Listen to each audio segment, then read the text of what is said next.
Everybody's good?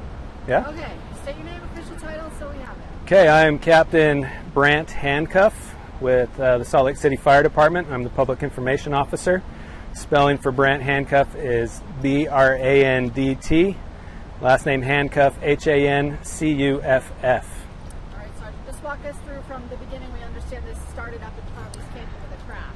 Correct. This incident occurred at approximately 4 a.m. this morning up Parleys Canyon. They had a semi that jackknifed up there. It sustained some damage to the saddle tanks and leaked approximately 200 gallons of diesel fuel into the storm drains. That has since made its way into Parleys Creek. We have been made aware of it from individuals up at Tanner's Park, where they first smelled it and saw the sheen on the water. Our initial crews responded to Tanner Park, where they placed absorbent booms in the water to help mitigate that. We had crews come downstream to Sugar House Park, where we began seeing it enter into Sugar House Park. In an effort to mitigate that, we have placed absorbent booms at the exit spot for Sugar House Park, and we are confident that we will be able to mitigate that here and keep it from going any further downstream. Okay, so there's 200 gallons of fuel in the water right now. What does this mean for the impact? What does it do? Yeah, good question. We are working right now with the Division of Natural Resource, the Division of Water Quality, as well as the Health Department, Parks Department, and Public Utilities. I want to stress that this does not impact any of the water quality as far as drinking water is concerned within Salt Lake City. The accident took place below the Parleys Canyon water treatment plant, which is not operational at the moment anyways, but this does not impact any of the drinking water. What we are asking is that individuals and their pets stay out of Parleys Creek for the foreseeable future.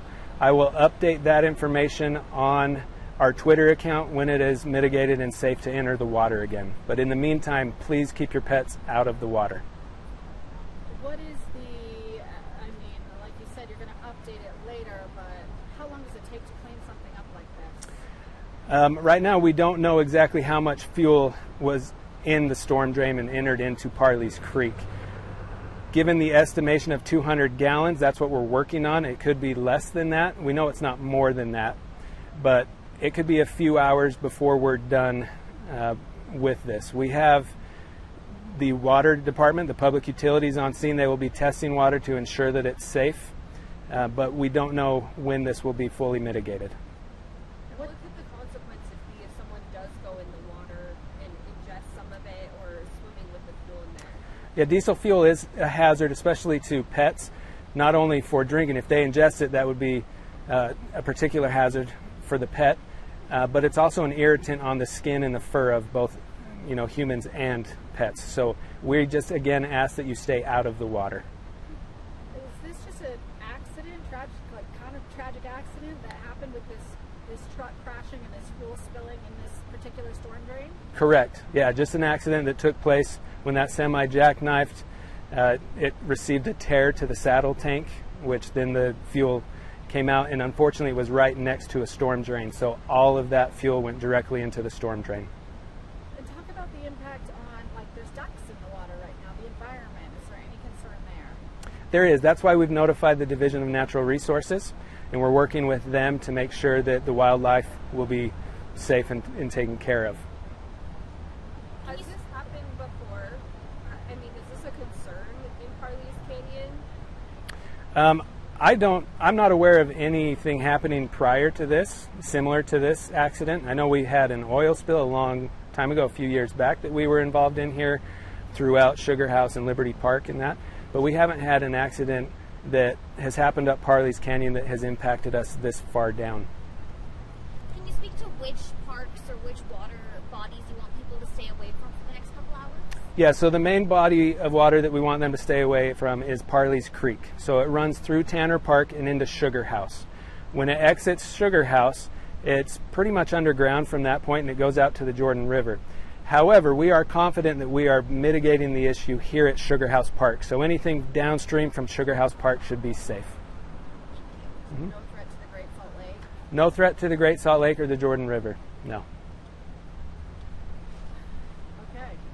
Is there any other information for the public public in terms of besides keeping pets and people out of water? I mean, is there just a broader story here about how to prevent this from happening again? Is it something that we need to like look into? Not really. This is just an accident that occurred. Accidents happen. That's why the fire department's here to help with that and all the other divisions that we're working with along with that. So we just ask again you stay out of the waterway, particularly Parleys Creek, Sugar House, Tanner Park, that area. But stay out of the water and follow our Twitter account so that I can update that when it's been fully mitigated. Can you just kind of quantify 200 gallons in terms of like, is this a lot, a little, like, I mean, it's fuel in the water, so it's not great, right? But Correct. It's fuel in the water. No fuel is good in the water. 200 gallons is a significant amount of fuel that we're dealing with, but it's something that we can mitigate with our absorbent pads. We don't have to do anything further than that. Can you talk more about that mitigate? Like, what does that look like? You have pumps? Do you have, like, what does that mean? So the fuel, the diesel fuel, it actually floats on top of the water. Sorry, can you answer that? Oh yeah, sorry. Sorry. Yeah. So the fuel actually floats on top of the water. There's a sheen as well as a smell that it gives off, and that's how we were notified of this incident. So we place absorbent booms that float on top of the water. We have them placed at the exits of Parleys Creek at Sugar House, as well as in Tanner Park we have them placed. Those absorbent booms will simply absorb all that diesel fuel from the water.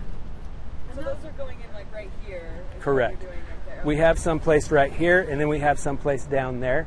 We also have them placed up in Tanner's Park. And how do you know if there's just more fuel than those booms can absorb?